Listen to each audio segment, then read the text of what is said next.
Willkommen in einem Fragens video. Welcome to another exciting video, in this case episode 23 of my figure gaming video series. In this video I'll be investigating 6mm terrain and how to create it. I must point out there are many different methods of creating terrain for 6mm. This just happens to be one of them, the one that I've used. There are many different terrain solutions: playing mat, cork tiles, felt, rubber sheet, paper, or even the table itself. The terrain can be paper, plastic, rubber, plaster, foam, wood, MDF, or a host of other materials. Each has its own advantages and disadvantages, and I'll not be discussing all these options in this video. Instead, I'll be presenting one of the methods that I've used to create a playing area and terrain and discuss the implications of using 6mm figures on this terrain. While this video is primarily for 6mm specifically, other factors do come into play which will affect the terrain pieces. The most important is base size. The terrain will typically need to accommodate a single base. Thus, if a base is 3 cm wide, 4 cm wide, 6 cm wide, or even larger, the area terrain needs to match this base size. I typically look at the base width, view it as a square, and then add half a centimetre all around it. Thus, if my base was 4 cm wide, the basic terrain piece would be a 5 cm square.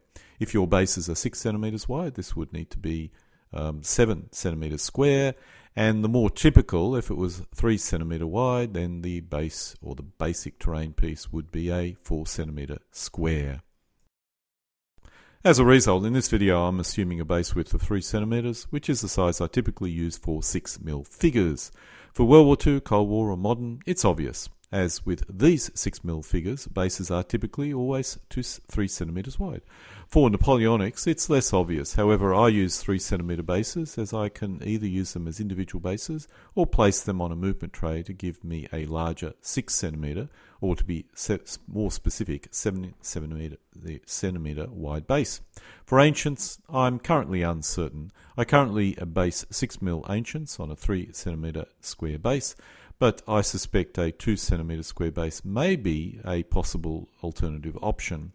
I did have no firm opinion when I created this video, and generally, if you don't have a firm opinion, I advise players to make their mind up on the matter. However, I have done a significant amount of research, and what I do for ancients is that I use a 3 cm wide base. However, the depth of the base does vary based on whether it's infantry or cavalry. Normally for infantry it's 1 cm deep, for cavalry it's 1.5 cm deep, and if I want to, I can actually place them into a movement tray, 3 infantry, 2 cavalry, etc. Many terrain features need only to be the size of the base, such as primarily built-up features. These would be a 3 cm square if using 3 cm wide bases. I normally use 1 in 1000 scale buildings for this scale, as it seems to align with the figures reasonably well, and I can place the figures on top of these built-up areas without being forced to remove them when there's fighting in built-up areas. While it may not be obvious initially, the buildings typically are similar heights, or you can actually have buildings of a similar height, which allows you to place elements on top of the built-up areas. As a result, there is no need to remove the buildings when fighting in built-up areas if you use this particular scale.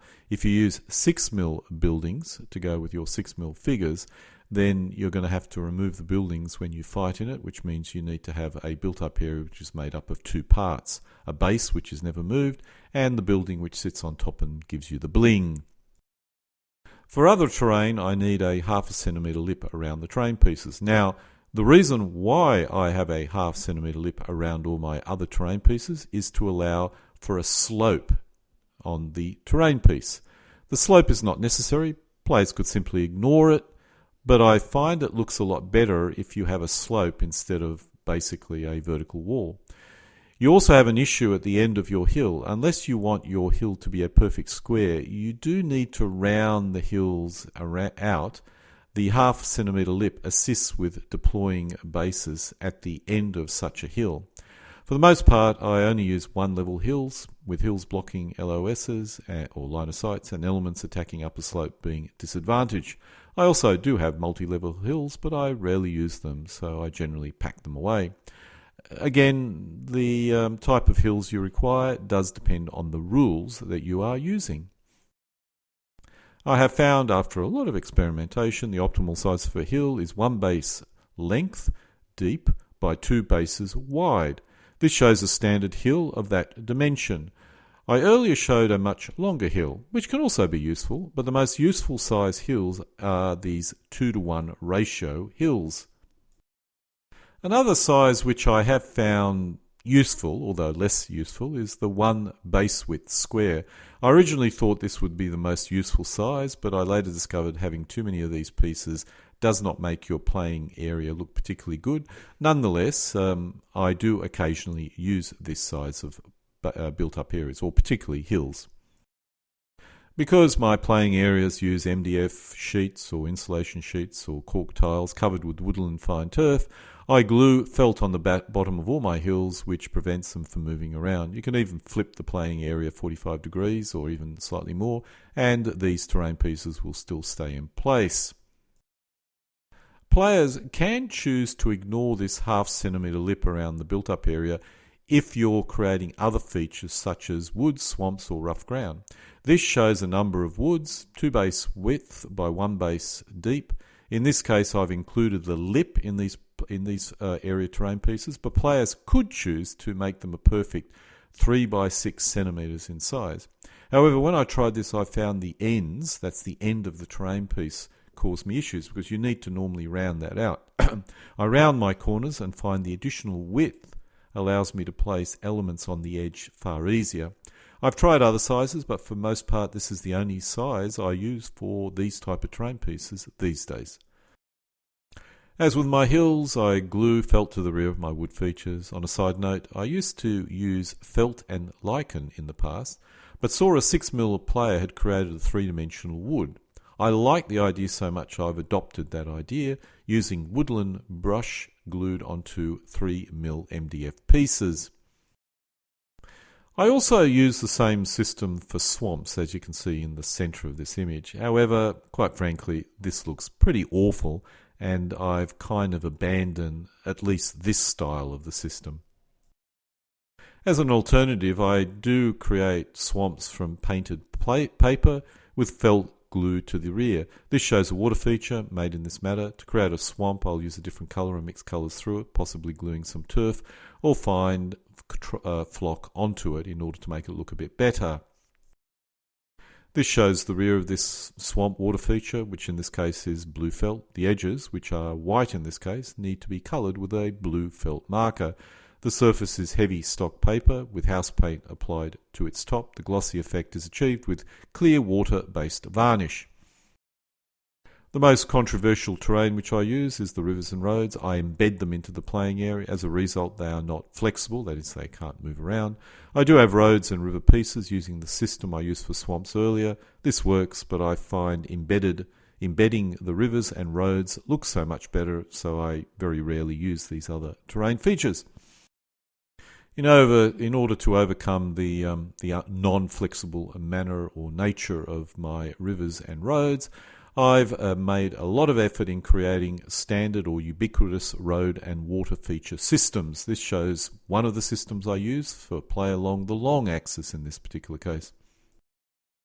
This shows my standard terrain or ubiquitous terrain for play along the short axis. These standard pieces work very well and may be all that players actually require. However, I've also created historical playing areas as well for those who want a little bit more variety or wish to reproduce historical battles. This playing area uses 3 MDF boards, that's 2 by 3 feet, and it represents Austerlitz, in this case from the French point of view. Players can use all 3 sheets or just 2 sheets for an ad hoc game. This gives me a reasonable amount of variety if I so desire it, and is a playing area that I do occasionally use.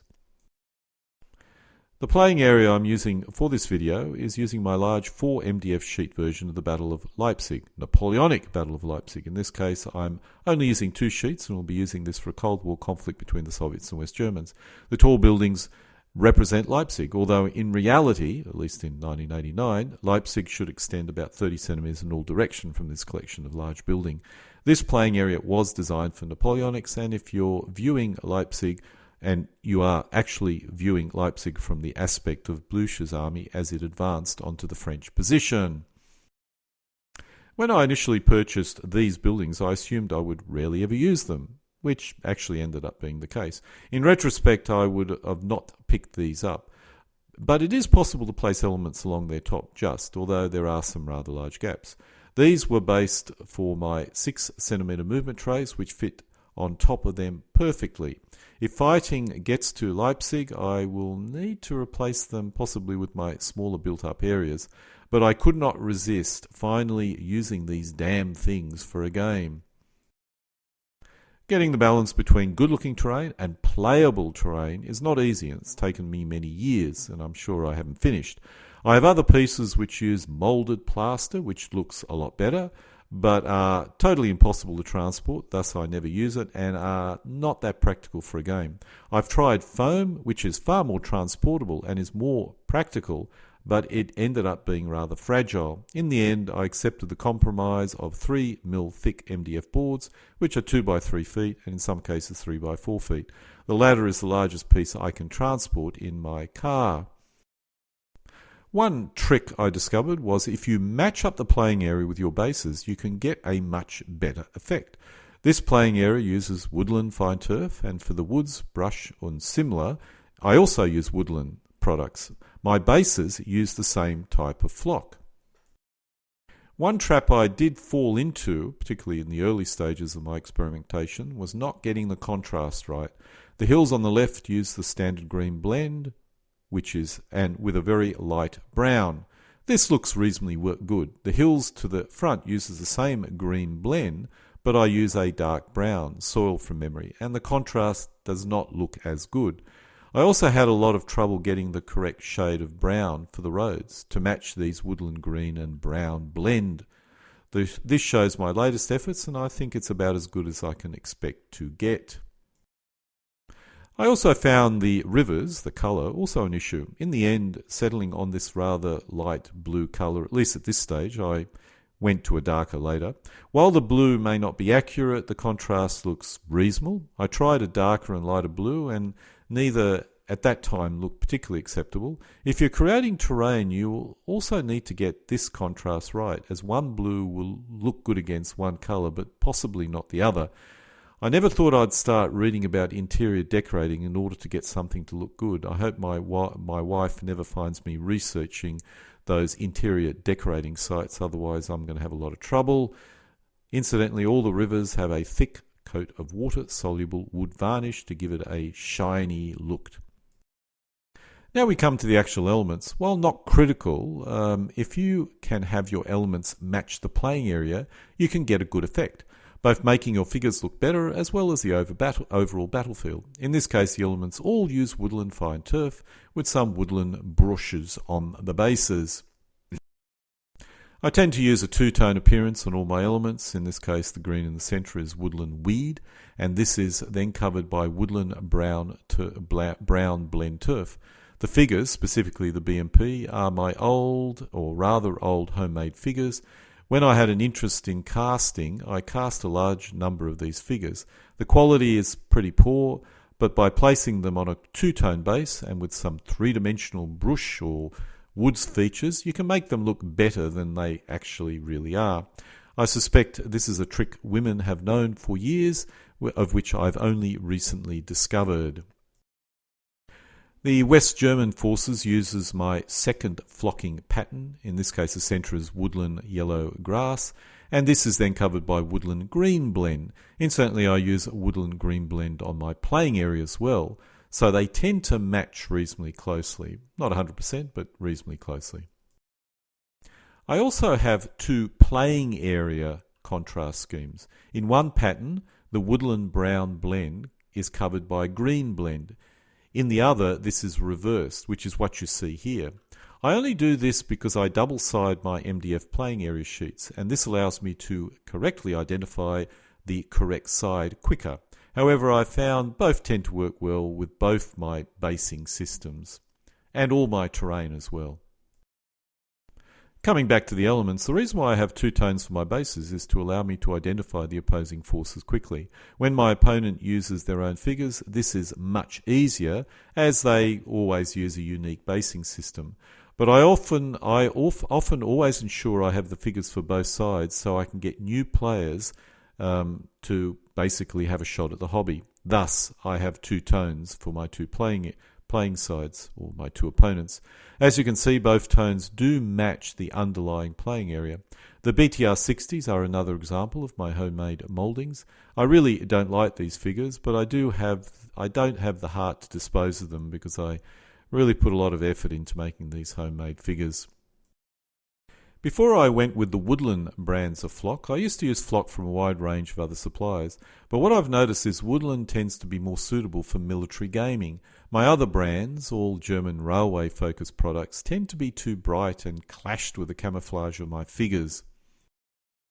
These vehicles, which seem perched on multi-storey apartments, are supposed to be in the built-up areas. These building pieces are designed for 6mm square movement trays, as I've mentioned earlier, but for this game I wanted to try my apartment buildings as I never get a chance to use them otherwise.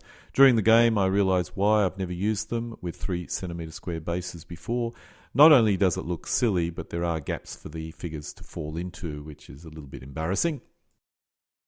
The rules I used in this case are very high-scale rules, so I do not have any infantry on this playing area. Instead, the motorised infantry are represented by these trucks. In retrospect, it's a shame as the infantry do look good on the playing area, but when I give World War II a go, there's always lots of infantry, particularly on the Eastern Front. This image here shows another older game that I had, in this case World War II, and shows artillery elements. When I use a lower scale set of rules such as LWRS, Corps Commander, Spearhead for World War II, most of the elements end up being infantry on the playing area. Originally I wanted this game to be a conflict between the Germans and Polish in 1939, but my opponent preferred a Cold War conflict, which is why I showed the Cold War conflict. While I have much more diorama quality terrain, which looks a lot better than this, in the end, whatever you use needs to be practical for a game. The woods need to be able to accommodate the elements without it being too hard to determine what is in the woods or what is out of a woods. The hills are particularly important, as in these rules an attack across a hill slope, the defender is doubled. Thus you need to ensure the hill slope is clearly visible. Built-up areas are also an important point. I ended up adopting this system where the built-up areas always remain on the playing area and you simply place the elements on top of it. For 6mm, this seems to be the best system. For 15mm, I use a standard size base and detachable building where when troops need to occupy the built-up areas, the buildings are removed. It's annoying, but I like having buildings on the playing areas. It makes the battlefield look good, and I also want to make it very clear when we're fighting in built-up areas and without it, and it tends to be the only system which accommodates both requirements. One of the things I try and do is encourage new players, and one way of achieving this is to give them a good-looking terrain in a game. This was my original plan anyway. However, as I've created more and more terrain, I have discovered a key element of this hobby actually is bling, whether you're a new player or an old player. I personally find that the enthusiasm level increases if you can create nice-looking playing areas, terrain and figures. Of course, going overboard can result in an unplayable surface, and the effort can be so great that it cannot be maintained. So a good balance needs to be achieved. Other factors also come into play. The most important is transportability. My earlier train used 30cm square cork tiles, mainly because it was easy to transport or store. However, the lines between cork tiles do detract, and these days I rarely use cork tiles unless the rules require 30cm squares. My most common playing area size is 2 by 3 feet. But I also have a 3 by 4 foot playing areas as well, although it tends to be a little bit harder to transport, but I can just get it in the boot of my car. One other benefit of the 2 by 3 foot MDF sheet is it's reasonably easy to store under a table. I also create a playing area on each side of the MDF board, which increases the density of playing areas in a given space, in terms of storage at least. As an example, I have two sets of 3 by 4 foot playing areas, which are double-sided. This covers Leipzig, Waterloo, Wagram, and a hypothetical Cold War playing area around Würzburg. This shows my Wagram playing area, with the Austrians at the bottom. I also possess two sets of 3 by 6 foot playing areas, which are Jena Austerlitz, Ligny and Quatre Bras, and a 1941 German invasion of Russia battle in the German Army Group North sector. This shows the position at Austerlitz on my Jena Austerlitz playing area, with the French arriving on the right. Finally, I possess one set of 6 by foot playing area, which is a larger scale version of Leipzig, and on the reverse, the Ardennes region, which I use to replay Wacht am Rhein, which is the playing area you can see in this video for the most part. This totals 14 sheets, which are 3 mil thick. The whole pile is only 42 mil thick. Probably a bit thicker as the flock has depth as well, but nonetheless, as you can see, you can stack these up against the wall, and they can be stored comparatively easily as a result. Originally, when I adopted MDF sheets for playing areas, I created a wooden edge around the playing area in order to make it more rigid. These made for a very nice playing area tray with the edge, which ensured nothing fell off the playing area. I was able to place these on smaller tables if required as well. The only issue is the lip gave these playing areas too much thickness. Thus, I was only limited to a few of these sheets in terms of my ability to store them. I have a 3 by 4 foot and a special size which fits a standard table, and a smaller 2 by 3 foot and a 2 by 2 foot playing area constructed in this manner. The latter I often use for DBA and DBN games. This shows part of my 3 by 4 foot playing area tray, in this case for an Ancients game, in this case a Cane. These playing areas do not have embedded rivers, and I use a flexible river system, which you can see on the left. This works, but my more recent playing areas all have embedded rivers. One point about ancient games, because the terrain is so poorly understood, players can be rather flexible in the terrain used, but you do need a lot of open space, which is why I use a playing area without embedded terrain, typically for ancients. After creating these trays, ubiquitous trays, I then went down the historical battlefield path, and I didn't use them for many years. But then I've come back to the trays simply because they're nice and rigid, they look better, and most of my games these days use an ad hoc card-based scenario system, so I don't have to reproduce specific historical playing areas.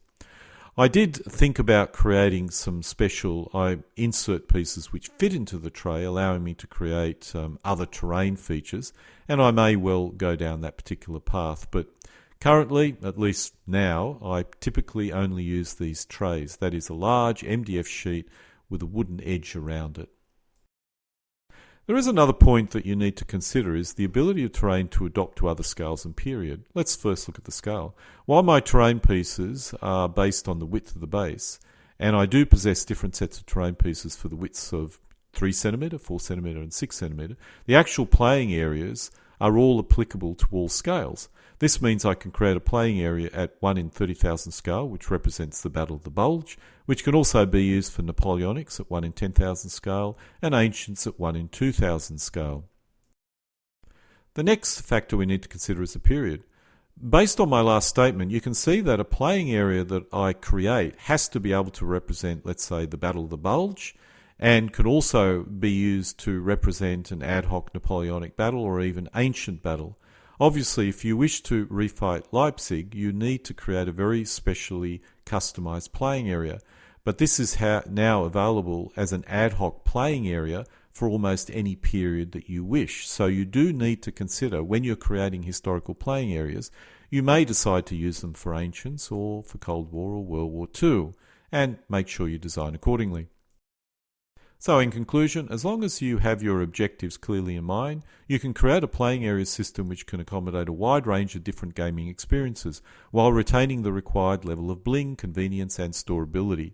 There is a limit to how much detail you can include in order to avoid other issues, but while my terrain is not diorama quality, I feel it gives me the required level of bling to attract new players, and to also have a more immersive experience myself when I'm playing a game.